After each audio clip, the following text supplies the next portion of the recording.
evening from Royal Farms Arena. I'm always going to call it the Baltimore Arena. Civic Center. The Civic Center. As Bruno Sammartino used to say, the Civic Center. It is Maryland really taking it to the Charlotte 49ers, 88-72. Bruce, what'd you make of this? First half I was pretty upset in that first half. This is game after game. Now, maybe there's an excuse this week. They were all for 8 days, and the last game was Jacksonville State. It wasn't a real challenging game.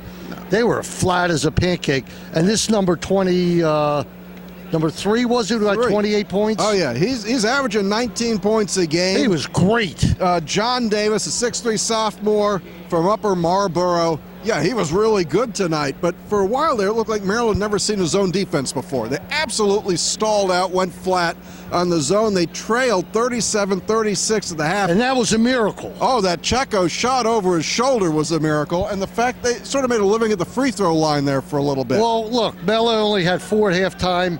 Herder had nothing, I don't think. Herder didn't score the game before.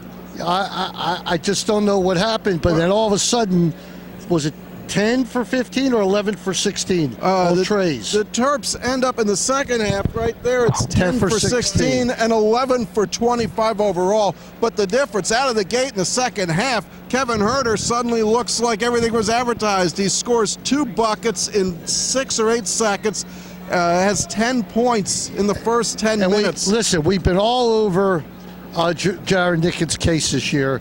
2 big threes to put the separation and put this game away. Right. Good game for him. Yeah, the Terps come down. They were leading 69-61 with 6:10 left. Nickens hits a 3. It's suddenly 72-61. The Terps go on a stretch where they blow the game open and it ends on a Cowan breakaway layup right here in the basket over Bruce's shoulder, and they were never challenged again. You know, 7,169 here tonight. Now, some people will say, well, they didn't sell out. But I have to tell you something. 71-69 paid versus what would have been in Maryland. It never would have been that many people in Maryland. Who actually showed up? Who showed up? No. They sometimes say, hey, we have a special guest, which is the twin players of the game. Here they come. Jonathan Graham and Ernie Graham. They pointed out the 44 points again. That's Bruce Posner. I'm Wayne Viner. This is the Viner Consulting Postgame Show. After this break, we have the 2 Grahams will join us for the Postgame Show. We'll be back in a second. Talk is brought to you by Viner Consulting. Help desk support for your computers and networks. Let Viner Consulting make your IT great again. Get help when you need it by Terps that you know. Call us at 301-251-2900 or visit oneviner.com. All right, we're back here live in Baltimore in the bright yellow. It's Bruce. Boy, you guys are a lot bigger than we are. Whatever. I'm Wayne. If you don't know it, that's Ernie Graham. How do you not know who Ernie and John Graham are? And John Graham here. John, your father said you flew in for this. Where'd you fly in from? I flew in all the way from Mallorca, Spain. About an 8-hour flight from there to here. What are you doing over there? I'm still continuing my basketball career. You know, everything's going well so far. And just happy to be back for a while for the holidays, see my family, and check out the Terps. What's it like for you to see the Terps come to Baltimore? I know it means a lot to have them play here. Yeah, it's almost like coming home both places, Maryland and Baltimore. Baltimore's a basketball city. We don't have basketball here like that, at that level. So it's great to give folks in Baltimore an opportunity to see high-level basketball. It's great for Maryland for recruiting, to be, seen in Baltimore. Because as a youngster, I grew up watching Maryland. And a lot of kids in Baltimore need to know that's a great place to go. Yeah, let's talk to John a little bit. John, get us up to date on your career. Your dad was telling me about playing in Spain. How's it going there? It's going well so far. I'm really blessed to be back on the basketball court. So I'm doing what I love to do. I'm at the same time getting a new experience, seeing a new country, and so far it's been a good experience. I hope just to continue keeping it going in 2017. Yeah, I hear you're scoring some points over there. Yeah, trying to do that. Well, that's good to hear. What is your next goal from there? Is it to make the Euro leagues, or to come back here, or what's your eventual goal? My ultimate goal is to come back here and hopefully play professionally. That's what I set out to do ever since I was 9. And this is a different pathway than I imagined, but I'm blessed to be back, and I'm glad I'm off to the start I'm at. And we'll see what happens as the years go by. Ernie, you're always an analyst in Maryland. This team's been a bit of an enigma. In other words, they look so bad in the first half, and then nothing wrong in the second half. Well, you know, Is that freshman influenced, or what is it? I don't know if it's that, or sometimes you take teams a little light. You know, you size them up and you say, well, these guys aren't that good, and then you get hit a couple of times, and then you go in the locker room and you get straightened out, and you come out and you do your job, and you take your job seriously, and the results are a 20-point difference. 12-1 for this team, but Ernie, they're not ranked. Does that surprise you at all? Yes, I was surprised at the initial ranking of number 25, and then they win, and then they're out of the top 25. What have they done wrong? They lost to Pitt, so be it.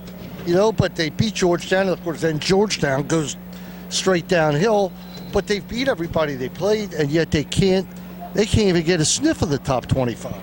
It has to be the strength of schedule. It has to be the caliber of teams that they're playing, and then not beating them convincingly like they've done tonight is the only excuse I can come up with for why they're not ranked. I watch every time the rankings come out, and some of those teams have 2 losses.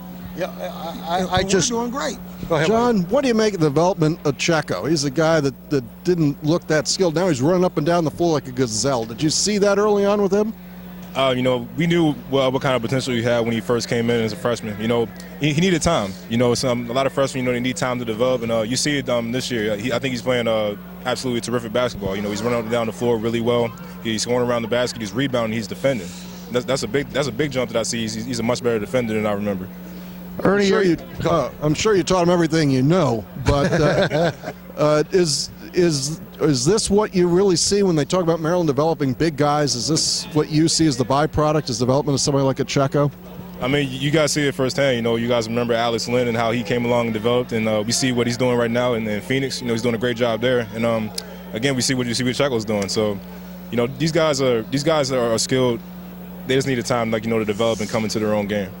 You know, there was a mention tonight of the all-time Maryland scoring record. There was. Of 44 that is just held up. It seems like forever. Not that you're old, but I am. Yeah. But what people don't remember about that is there was no three-point line back then. Yeah, how about that? You might have had, 52 or something? You shot from the three-point line. I really didn't analyze the game in order to understand, where the shots came from. I hear people often say that, there have been 6, 7, maybe 8 more points. But the three-point line would have gotten me in a lot of trouble because I would have been looking for it. And Coach, Coach was pretty tough good with the Warriors. But you hit from deep, if my memory serves me correct. Yeah, you can hit them, but, looking for the line to take that shot. Like, if you watch these youngsters play on these NBA courts, a lot of them shoot from the NBA threes. It's almost like an unconscious proving that I can do that at that level. So you go out further than you need to, and that, a play might not dictate you go that far, or I may be open closer, and I'd be backing up trying to get to the three, I'm sure. So, well, everybody else does. I mean, it's just part of the game. What the hell's wrong with the Wizards, Ernie? I went to one Wizard game with my son.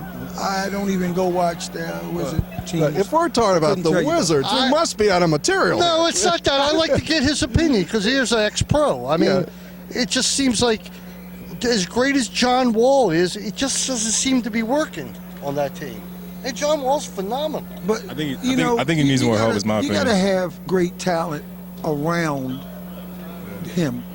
It seems to me that in years past, when they had great forwards like Rasheed Wallace, they had Jameson, Chris Webber, they had great power forwards, if I remember. And as soon as they were needing to sign them to these big deals, they let them go. Right. And it's been a pattern. So they let go of the better players. The bigs, you got to have good bigs, man. You can't just win with point guards. I mean, it's just not that type of basketball. Melo came back this year. Are you happy with the way he's played this year? Obviously, much better than last year. But he was hurt, and I think they all had their eyes on the prize, if you know what I mean, last year. Yeah, I just hope that he focuses on defense. I'm sure everybody knows he can score. That's not questionable. But the defensive side of the basketball at the next level is a lot tougher. And, you know, it takes a lot of hard work and dedication to become a good defender. There are a lot of great point guards in the NBA. So for sure, you can't get out there and hide. You know, you got to play defense. Where do you guys see Maryland? What do you guys see Maryland doing in the Big Ten this year? We'll start with John. I mean, I honestly think that Maryland's they have the capability to surprise a lot of people. I think they're being a little underestimated because, you know, of all the talent they lost last year. You know, everyone's kind of like, you know, writing them off, saying they're going to struggle a little bit this year.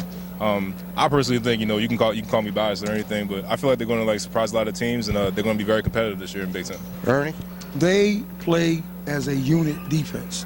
The games that they were down, Georgetown game is incredible, and then they did it again up in New York.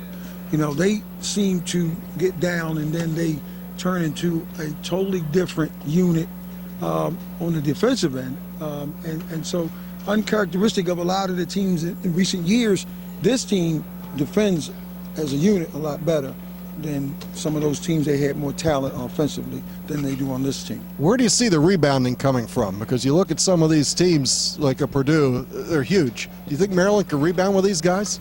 You got 2 7-footers. You know, sometimes you might have to put them on the floor at the same time. It's going to take a collective effort, but it can be done.